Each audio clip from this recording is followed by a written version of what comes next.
Hello there. Thank you for being here. Welcome back to another episode of Janine Between the Lines, Literature and Lifestyle for Leisure, where I talk about books that I'm loving, life that I'm living, and everything caught up in between.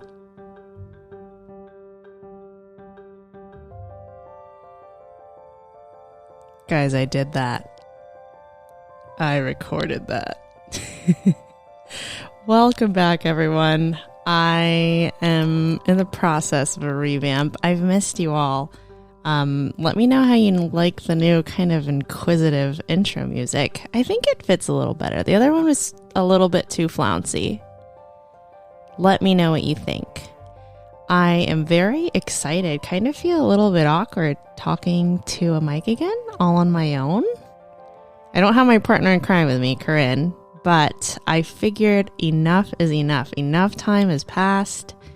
I need to get back into the habit of remembering how to talk with myself, because a lot of life has happened. A lot of books have happened, and I'm sure a lot of you come mostly for the books, but there is going to be like baby life updates here and there. That is just a culmination of all the things that is me over the past couple months.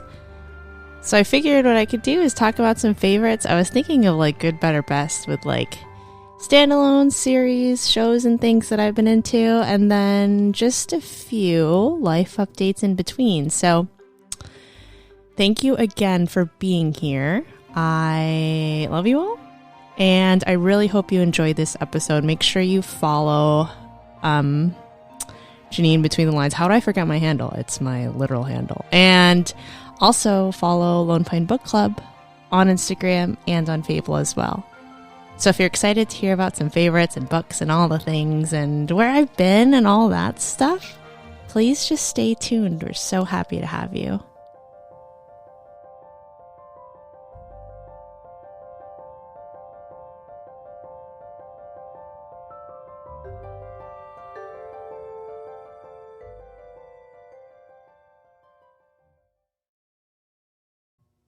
Definitely some of the opinions on here that I'm about to broadcast could be considered controversial, just in regards to books and what my preferences have been lately. A lot has changed. Like, I don't even know where to start. Do I start with life stuff? Should I get life stuff out of the way first? Or should I do books first and then go into life? I think I'll do books first, because I think I have to give the people what they want. I think that's what people want to hear. So I have this like weird idea in my head where I want to do like rate certain categories of books, like series, standalones that I've read since the last episode, and do like good, better, best. But I also kind of wanted to make it like red light, yellow light, green light. Like which one's red light? You can pass on. Yellow, if you're into it, you could probably, it's probably rewarding in some sort of way. And then green light is like, yes, go, run to the bookstore, to the library, go right now. Happy to report also, I have been also rekindled in my library escapades. I haven't been renting books in a long time. I was on a book ban for a while, and I kind of continued that book ban. And yeah, it's just been so much better for my wallet. I gotta say, and it's just satisfying walking out of the library with 5 or 6 books in hand. It's very reminiscent of me, of myself in elementary school and taking trips to the library with my family. So I figured probably the best way to start would be standalone books that I loved and didn't love and were just okay. So probably I would say, I don't know if I've talked about this on this episode, but I'd say my green light book for a standalone book that I've read in the past couple of months. First one is The Marriage Portrait by Maggie O'Farrell. This one, it talks about, the setting is in Renaissance Italy. It captures the life of the young Duchess Lucretia de Medici, like part of the old ancient Medici family, and kind of the history. It's historical fiction. But it kind of talks about how she was wed very early. She was kind of an outcast in her family, and she goes through a pretty traumatic and adventurous, mysterious journey with her, with the ruler of the town next door, Ferrara. And it's pretty intense. It's a little bit of a thriller. There is, some trigger warnings in terms of like sexual violence and things like that. But I will say that one is probably one of the most well-written standalones that I've read over the past couple months, I'd say. It's a little bit, I say well-written, but also I can see how some people would not like this type of writing. I get in these moods, and I think I've definitely defined myself as a mood reader these past couple months. I get in these moods where I want to be reading something that is kind of like old-timey and reminiscent of like Jane Austen-y or like Pride and Prejudice-y. Are those even adjectives?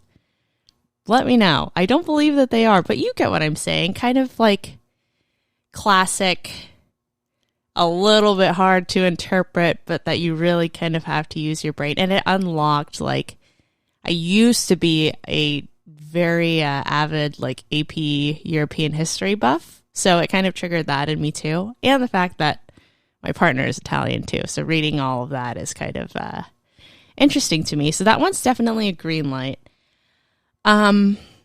A yellow light standalone book that is, it was okay. I have two of them. One of them was one of our book club picks, and it's an Emily Henry. It's Happy Place.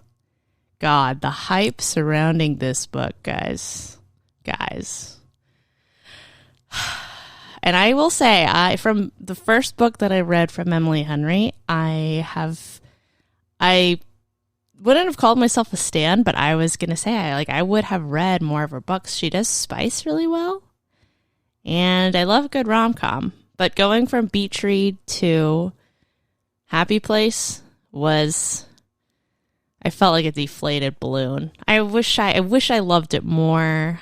I thought I loved it more because of the main setting, but there are parts of it that was just too cringy, too touristy, and I know, I'm a transplant. I'm not exactly like a local, but yeah, it felt too, I was about to say broadband. That's not what I'm thinking of. It felt too like poster boardy, like things that you would stick on a presentation board of all the things that I love about Maine, but also mix in a lot of miscommunication between adults, which was not my favorite thing.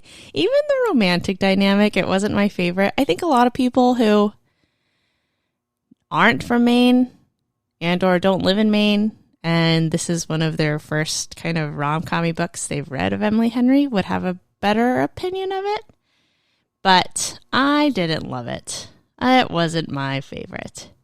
And I guess I'm on like I must be on like an Italian craze right now, because my red light book, which is the book that I read to break my book ban, and I'm so disappointed that it was on this book, but it was One Italian Summer by Rebecca Surley. And I've heard good things about, I think her other book is In 5 Years. I've heard pretty good things about that book, but I read One Italian Summer and I was really drawn in. This is how you know Book Talk and Bookstagram you gotta be careful, because you don't have to be careful. It's just everyone has very different tastes. And when one thing is hyped up by someone, even if you believe that they're reputable and you've trusted their reviews in the past, this one got raving reviews. I was ready to cry. I really, really wanted to cry. I needed to cry after the I'll talk about the series that I was reading prior to this. I needed a palate cleanser. And I thought that this would be, airy, romantic, kind of tug at my heartstrings. Someone I saw posted that they were bawling like by the end of it. And it was just unremarkable for me. I love the premise, and it makes me even more want to vacation in Italy. But regardless, it really wasn't the greatest for me. I think I rated it about like a 3 stars. It was just eh. So those are my standalone red light, green light, stoplight, blue light, black light. Oh God, what's wrong with me? Those are my top 3 good, better, best. Red light, yellow light, green light books for standalones. Okay, then I go to series because these past couple months I have been diving headfirst into the fantasies. Whether that be me throwing it back and wanting to read all of the old series that I've read, or new ones that I haven't touched, or ones that have just been sitting in my mind and my TBR forever. So I guess I'll start with the best. So this past, I think it was 2 months ago, I finished the Seven Waters trilogy. That is a 20 out of 10 absolute must read for all of my fantasy lovers. Thank you to Emily for referring this to me. I will say, like, the cover art and everything is not, it never would have drew me in by the cover, and maybe that's a good thing, because even though I want everyone to read it, I think it's one of the world's best kept secret. But I will tell you, my friends, this is one of the most vivid, descriptive, enticing, adventurous fantasy series that I've read in a very long time. And it's really interesting because each book that I've read, like, as the series goes on, it recounts or it tells the story of the children of the book prior. So you would think that, well, in my mind, I thought that maybe I would lose interest and, it would get kind of old, but she does such a great job of kind of tying in what happened in book 1 and drawing, new plots and twists and everything, that it all comes together so beautifully. I think I said it in my last podcast, but it's pretty much like Game of Thrones meets Outlander meets Lord of the Rings. And I can't think of a better combination than that. It's just amazing. It's just absolutely amazing. That's my green light. Please, for my listeners who trust my reviews, that is one that is worth the investment. I am buying that with my next indulgence into books, which who knows when that's going to be. I go a little crazy when I decide to indulge, so maybe I should just hold off, but that is going to be my next series purchase that I need in my collection. It's amazing.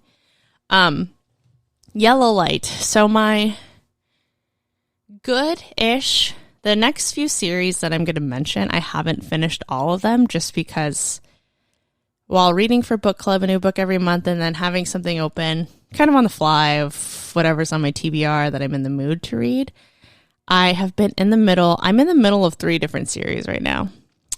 So there's that. My yellow light series is definitely the R.F. Kuang's The Poppy War. I don't know if I said earlier, but the Seven Waters trilogy is by Juliet Marieler, and she's so cool. Her Instagram is just full of different animals and swans. So it's pretty awesome. But R.F. Kuang, I hope I'm pronouncing that right. She wrote Babel, which I haven't read and I heard is amazing as well. But she wrote The Poppy War, and that is a series of 3. I got through the first and second book. I was super drawn in to the first book, and there was a lot of shamanism, kind of magical fantasy, imperialistic China, kind of republics and all of that jazz. And I was drawn in. I really loved the journey that the main character had, like going through the academy. And it was giving like, I haven't even read Fourth Wing, but it gave like Fourth Wing Academy vibes, but on a more mature level is what I'm guessing. I'm going to bite my words one of these days. When I finally bite the bullet and read Fourth Wing, I better love the crap out of it. But back to the Poppy Wars. So the second book, it's called The Dragon Republic, and it kind of picks back up to the end of the first book where there was this huge tragedy that was kind of at the hands of the main character. And guys, when I tell you, you have to have the willpower. The willpower to power through the militant strategy, chapters upon chapters, pages, just it like so densely packed into certain chapters. I wasn't here for it. I really considered just stopping, but I think the author makes it really, she does. She's a great writer, but it took me a long time to finish that book. And mostly it was because I had to steel myself and kind of power through, we have to attack on the West Front with these amount of soldiers marching on to this, and they're going to do this so much strategy. Like, if that's your thing, you would love that. However, Jesus Christ, I was struggling. And I realized, and I've been reading these thick, like, girthy series. And even though it's like, I'm already past my book goal, even though I'm going slower than in my head for some reason I would like myself to read faster and read more books. But I'm realizing that, dude, my page count right now with all these hefty boys, it's probably super high. So I think the Poppy Wars trilogy is definitely a niche kind of book. If you love fantasy, there's great action in there. And if you are kind of into like how, wars are navigated and military strategy and kind of the politics behind that too, if you don't mind that, you might like this one. That's how I feel about that. And then I have a red light series, which I wouldn't even call it a red light. I think that it was very critically acclaimed, and I almost feel I shouldn't feel guilty. That's my whole thing. I'm trying not to feel guilty about anything anymore. But my red light series that I wouldn't recommend to everyone is the 5th season by N.K. Jemisin.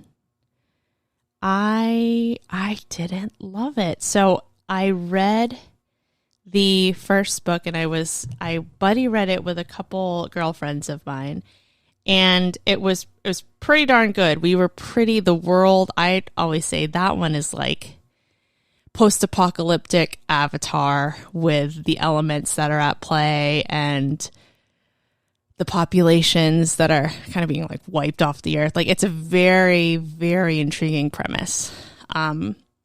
However, when I read The Obelisk Gate, the second book in the trilogy, it was very hard. I was also very close to DNFing this, only because somewhere along the line, I felt like it was very hard to follow and my attention wasn't captured enough. I found myself, do you ever like try to flip through pages because you just want to get there, you want to see what's going to happen next, but nothing that like happened next really made me want to keep on reading. Truth be told, there were a lot of parts in here like super dense that I would just get really confused, and then I'd have to stop and like go back, and when that happens, I get a little bit turned off to that. So that I have been I've been a sitting duck. I have not. However, I have heard that the third book is redemption for the middle one. I forgot who told me, they're like, yeah, the middle book really does give like middle child vibes. So who knows? Maybe the last book will change me, but I am in the middle of a couple other series right now. So the other series that I'm reading A Discovery of Witches, which I'm super into right now. I am currently debating whether to pick up the second book. I'm rereading the Eragon series, which has been amazing. I did not realize.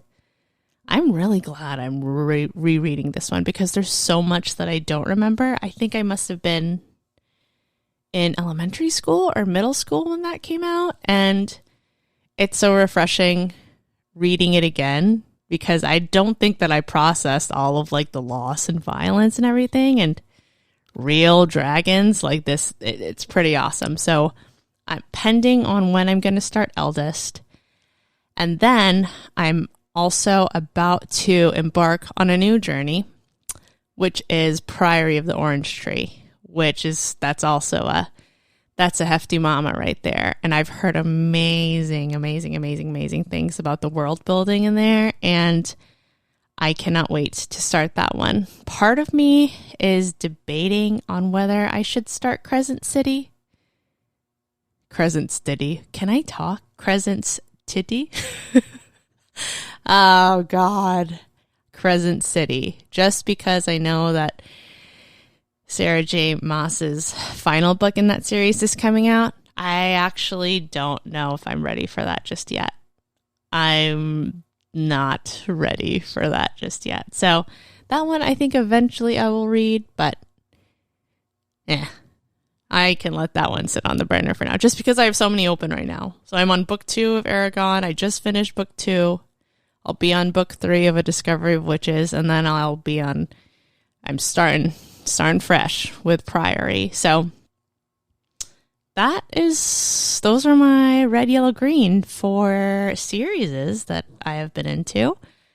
I have a new category that I never thought that I would ever have. And shame on me for like shaming myself for thinking that this is like not okay, but I have a DNF. I have a DNF category on my Fable lists. And I only have 2 books on there. And there's only they're not like, oh my God, I hated this book. Both of them aren't like that. So the first book that I DNF'd was The Midnight Library. The reason I DNF'd that one, again, that was a super overhyped book, and it felt very reminiscent of Addie LaRue, and I just truly, I don't think I was in the mood to read a kind of light fantasy that had to do with that topic at the moment. A lot of, depression, anxiety, suicidal thoughts, and the steps into a magical realm of, oh, you can see what you would do next. I don't know. It just felt a little too cookie cutter. I hate to say it. I shouldn't hate to say it. I should feel no shame. But I don't think I was in the right. Probably if I read that book a year or 2 ago, I would have loved it because it would have been like my first exposure to that. But I had so many other books kind of in my periphery that I was just, I'm going to start something else. So then my second one, again, this is not a hit on the book or author itself, but Untamed by Glennon Doyle. I think that is also a mood book, and I was not in the mood. So it's very uplifting, motivational, inspiring, and self-helpy. Like, it gives you keys to unlocking certain parts of your life and kind of uncaging the real you that's inside of you, and recounts her journey of her. It is a memoir. It recounts her journey of her separation from her marriage and having kids, and her in recovery, and it's very heartwarming. I probably got through like 1/3 of it, and then I realized I don't think I'm really in a place right now either where I feel like I needed this. Do you ever like get advice from someone and you don't really want it? For some reason, that's what came to my mind. And a lot of the reason why I felt that way was because I'm doing a lot of like mental work on the side. And yeah, for some reason, it just didn't tickle my fancy. I think if I get in a rut and I need a little bit of a pick-me-up, that would be a wonderful one to pick back up on. But right now, it's in my DNF. I mean, I don't even have to put a negative connotation to it. DNF can just mean I just did not finish. It doesn't have to mean that I hated it. But like many things in life, it just there's a negative stereotype attached to that category of books. So no lights there, just DNFs. And the final category that we have is books that I'm looking forward to. So I kind of talked about some of the ones like Eldest. I'll be picking up that second book sometime soon, and then the third book of Discovery of Witches. I'm really excited about that because I'm charging forward so that I can watch the show, and that could be like my fall kind of witchy show. Priory of the Orange Tree, I'm really looking forward to. And then I'm also in like the rom-com spectrum. I am really looking forward to the third book of the Things We Never Got Over series, the Knock 'Em Out series. That's like a guilty pleasure for me. Let me see what that was called. Seagull. Is it Things We Hide from the Light? Things We Left Behind. So this is the one that I forgot the two characters' names. I believe it's Sloane. Is the guy Gabriel? I low-key am really into these like series books that goes over different characters like arcs. I think it's really cool. And yeah, that will be the last couple where we haven't really gotten to know their story just yet. So I'm really excited about that. If we're talking smut, Anna Huang, what is her? So King of Pride, and there's another one, King of Wrath, the Kings of Sin trilogy. Guys, please imagine my shook face when that second book was a Filipina American and talking about her Lola and her family and everything. Oh my God, I just felt so happy with the representation, and it was very dirty. If I could take the character from King of Pride and paste her with the male main character in King of Wrath, who of course is this like Italian business tycoon. Do I have a type? It seems like it. But wow, these books were really good. And I said it about the Becca Mack series, that hockey, the Play With Me series. I really love the fact that authors, I guess that are my age right now, at least in my generation, they write men that are so emotionally intelligent, or not emotionally intelligent, but have significant growth throughout the book. And it's actually so refreshing. I love it so much. So, yeah, those are just a few that I'm looking forward to. You know what I would love? If you guys could send me books, it doesn't matter the genre. Send it to me on Instagram. Let me know books that you are into right now, books that you didn't like. If you read any of these books, if you want to fight me, send me a DM. That would be kind of cool. Also, listen to this romantic piano music. Stay tuned.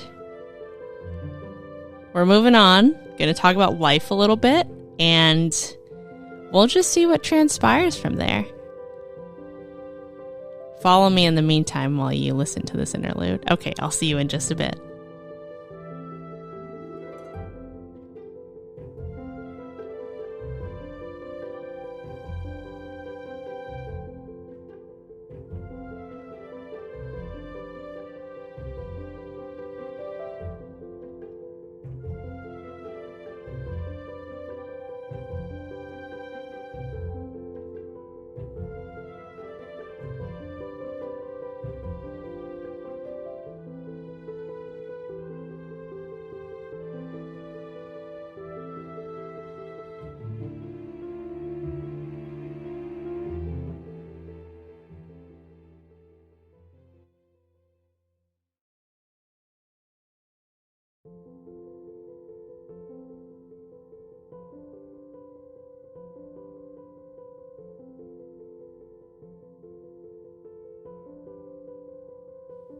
Okay, I have returned.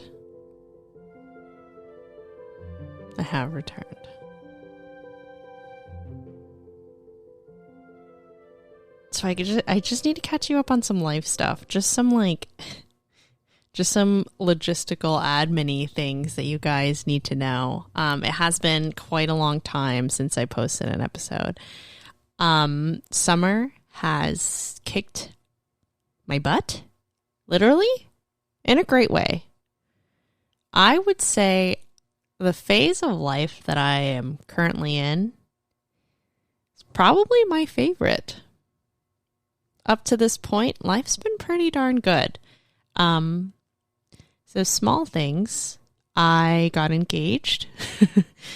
If you are a podcast listener and you like nonsensical things and just want to listen to people talk and be weird and just tell stories about random things, the other podcast that I'm on is Memory Lane Morning Show. I'm sure a lot of you know, but I record that one with my partner and his best friend. And we talk about the whole engagement and all that kind of stuff. So that's been a really big thing. It was such a momentous occasion. We were at Baxter State Park in Maine with a few of our very close friends, and it was magical. It was surreal. I am in the process we are planning a very far out wedding. And let me tell you guys, the more I think we have seen a venue, and we have a venue tour kind of going every week. And the more that I tour venues, the less that I want to have a big wedding. This is kind of a new thought, so I'm sounding this out as we speak. I am just the most indecisive person in the world. And the reason that this got spurred on was because I was looking at my guest list. I was kind of internalizing some drama between certain family members. Maybe it's not even there. Maybe it's just in my head. But our guest count is higher than I would like. And I am perseverating on do I have to invite this person? Will this person be offended? Will this person, be mad if I didn't? If I invite one of them, I have to invite all of them. And all of these things. And ultimately where I ended up in my thought was I don't want to do this anymore. And what a sad, it's not a sad thought, which if Teddy and I, we are such party people, we're such hosts, and we've always talked about dude, the wedding that we would put on, it would be the time of our lives. And I recognize that everyone says the wedding, it should be about you and your partner, and it doesn't matter what everyone else thinks. But in the grand scheme of things, you're having this celebration and you're bringing all these people together, so of course you're going to feel responsibility. Even the most laid back of brides and just people getting married is going to have a little bit of stress on whether who to invite and if they're having a good time and curating that experience for them. And I am the worst. Right now I'm dang, I want this to be as small as possible. Now, the money that I am thinking that we're going to spend, I'm I don't want to do it anymore. So that's a happy thing inside of a very anxious thing.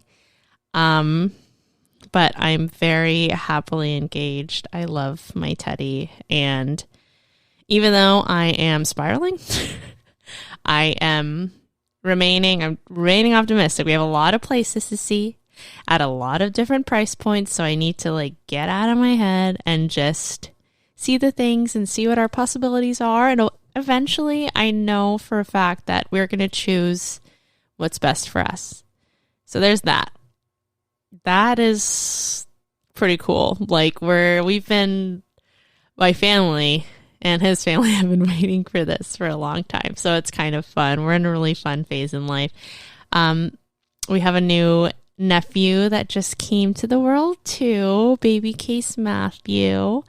And that's just been a bundle of joy as well. But I think that the biggest change from last podcast up to now is kind of a lifestyle change for me. So in June, I believe, I think most of you know that, I suffer from chronic illness. I have lupus and rheumatoid arthritis, and I don't think I keep saying that I was going to make a podcast and talk about all of this kind of stuff, but my chronic illnesses and my autoimmune diseases, that's been going on since I was in college.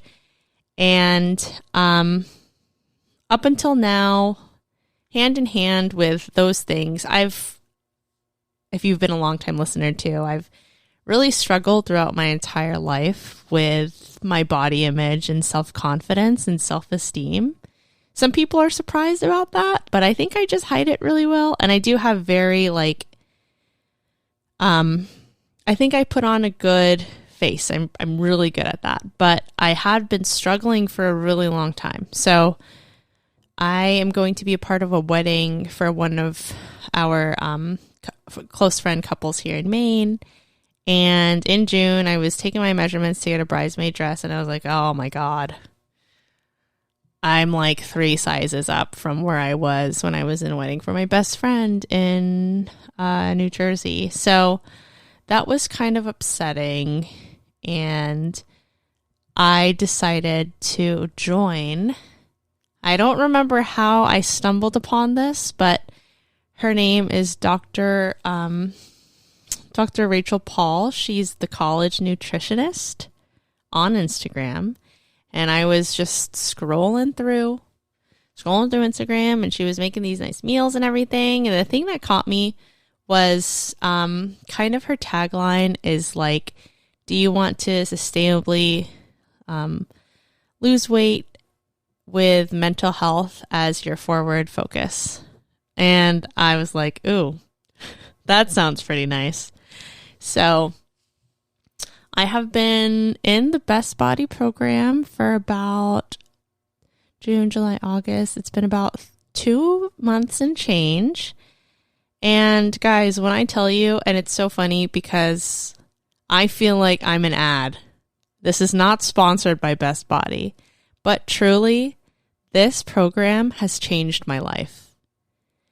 If you are someone who has struggled with like weight loss, like yo-yo dieting, and I'm so sorry, just trigger warning in the beginning, just talking about weight and eating disorders and just binge eating and things like that. But if you are someone who has had like self-confidence, shame, eating issues, and just self-confidence problems related to your weight and your size and everything, this is truly the program for you. It was the program for me, so I will brag on it to all of my friends and whoever asks, simply because 80% of this program is putting in work mentally. So participating in coaching calls and counseling. And really, the focus is learning to love your body and lose weight, but also lose the shame and the stigma and the self-hate. And it's truly, I've never been to like formal therapy before, but this feels like therapy for me. And it's really unpacking all of the things I associate with my body image and my self-confidence and like all the weight drama, all the scale drama. Like, it's life-changing. Like, starting this and having a foundation with Best Body, like retraining my mind and unlearning the bad habits. Not bad, unlearning the habits that I've grown up with that have stuck in my brain since I was in elementary, middle school. I've like been on diets and have tried to like cut back on food ever since I was in like late elementary to middle school. I would always look at myself in the mirror and think, oh, like I need to lose weight. And I would hear that like from my family, like from friends. And I would always just have this inner voice in my head that I was never small enough. I was never skinny enough. And I'm here to tell you, and it's something that I've learned from Best Body too, that regardless of your weight size, anything, like, you are enough right where you are. And any small 1% of improvement is improvement, and you should be proud of everything that you're doing. Your body is capable of a lot of things, and I feel so thankful to be in this body doing this program, and I feel so amazing. And so I've never been able to confidently say this before, but I feel comfortable in my body right now, more comfortable than I ever have been in my entire life. Sometimes okay, this might be TMI, but I'll walk out of the shower and I'm like, dang, girl, you looking good. And I'm not like picking myself apart, not squeezing my arm fat or like these little things, which is completely normal. We're all human. We all do that. But I feel so much light, and it wasn't just like physical weight that I was holding. It's all this mental weight and all these standards and expectations of how I'm supposed to look and I'm supposed to feel and how often I'm supposed to exercise. No, everyone is different, and this Best Body program is like a guide, and it has guided me into calmer waters. And I can look at myself, and it has been a struggle for so many years. Like, my 20s, when it comes to like self-confidence and body image wise, it has been rough. It's been rough for a really long time. And it baffles me to say that, like, when I step on the scale now, no matter what I see, I can confidently say, like, I'm more than what the number is on the scale. And no matter how much I gain or lose or anything, I can still confidently remind myself that I love myself, which is, that's big. I have never been one to look at myself and be satisfied, but this program has really changed me. There's so much, but everyone on that team is a life coach. The head of it, she's a registered dietitian, and they have guests that go over things like, they do mindset lessons that in regards to like trauma and overwhelm and self-hate and all of these things, that it just makes sense that that would be at the core of if you were deciding to lose weight or not. And I never thought of it that way. I thought I had the formula down.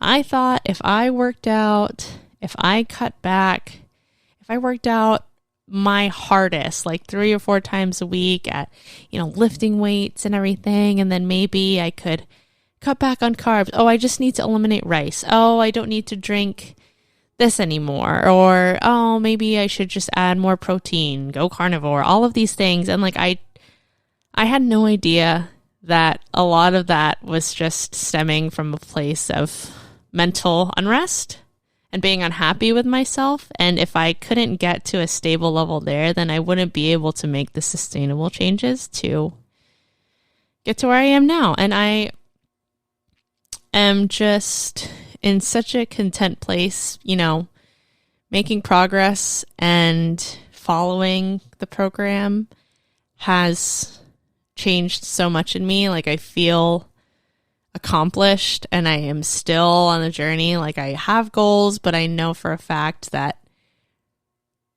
no matter where I am in my progress with the program, or where I am in my body, or what phase of life I'll be in, I will be okay. And I'm more than what my number is on that scale, which is a big thing for me. I'm really proud of myself. And I feel like women don't pat themselves on the back enough. And this is me, a letter to myself to say, we're worth more than just stewing in our own self-hate. And life is too short not to love yourself and spread that in the world. I want to give a huge shout out to my gym that I've been going to. It's called Salud. If you're in Portland, Maine, Salud, Portland is my favorite place. And it's like, I didn't realize how important it is, like in my exercise, like environment or like the atmosphere, to be around like-minded women who are also kind of on the same journey. When I come into Salud, it's a exercise facility. It does different. There's a lot of different classes. I do love classes. They have Pilates, they have bar, they have reformer classes, they have strength classes. There's a lot of variety. It's so funny. I was there today and I was saying the same thing. Like, I'm not an ad. One of the new girls that I met, she was like, you should hire her for like PR because she just sold me. But I have to say, like, I don't know if it's just my positive mindset, like overflowing into everything, but at this gym, I have never felt, again, more confident. And maybe it is. Maybe it's a combination of the program and the place itself. But I feel so uplifted there.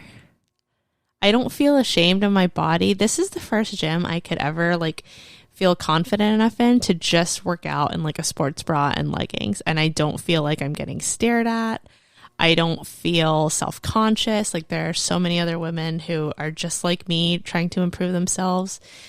The ambiance is perfect. The music is popping, and we are sweating up storms in there, my friend. I am a sweaty mess in the best way possible. Like, and the instructors too, they're all just so uplifting and powerful. And it's only done like amazing things for my mental health and for, you know, my journey in general. So all of this culmination of things, it's just been a really great year.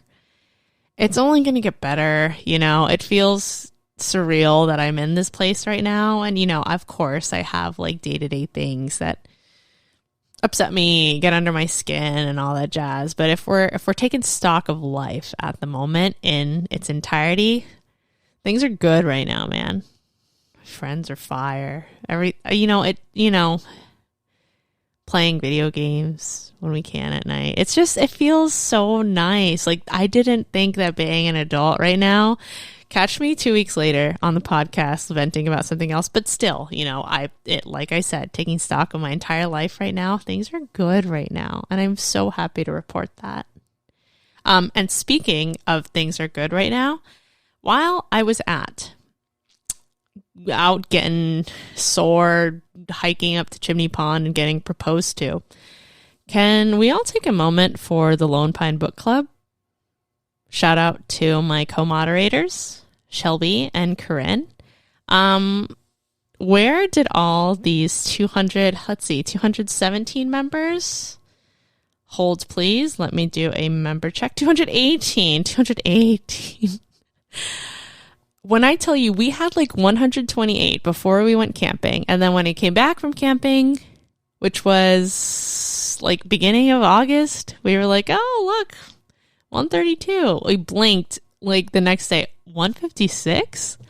And we have been gaining at least 1 or 2 followers like a day. Members, I should say. Sorry, not followers. I'm shook, guys. Our little community has grown so much. I'm so proud of everything that we've done and accomplished with this book club, this community we've created. And we have so much in the works too. Like, with the new like update, like Fable is popping off. And I think that's one of the reasons why we are quite successful right now. Like, our book club is very interactive. And I'm just so excited. I got invited to, read a few advanced reader copies from some authors on Fable, and it's a dream come true. That's all. That's the only thing I describe it as. Like, I've always known that being involved in books and reading, like in my adult life, that's a dream. That's like I wouldn't even say like a a potential like side gig that I would love to make. If I were to have any second career outside of nursing, it would have to do with books and reading and something of that nature in that spectrum. But yeah, man, if you are looking for a book club where you have a say in what books we read, where you like to talk about the things you're reading, like in real time, shameless self-promo, you should definitely join Lone Pine Book Club on Fable, or even just follow us on Instagram, read along with us when we post what books we're reading next, and we would be so happy to have you. I don't know what else there is to say, my friends. I'm just really happy to be on the microphone again. I want to, what can I commit to? Maybe a podcast a month at least.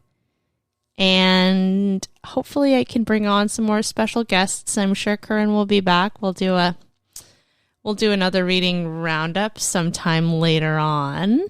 And I do have a few friends and people that I'd like to bring on who I've met this past year through book club and through kind of getting to know them even more outside of book club, who I feel like would be very, very honorable guests. Let me know what books you're loving, just the things that you're loving in general, and also let me know how you like the new and improved music and things.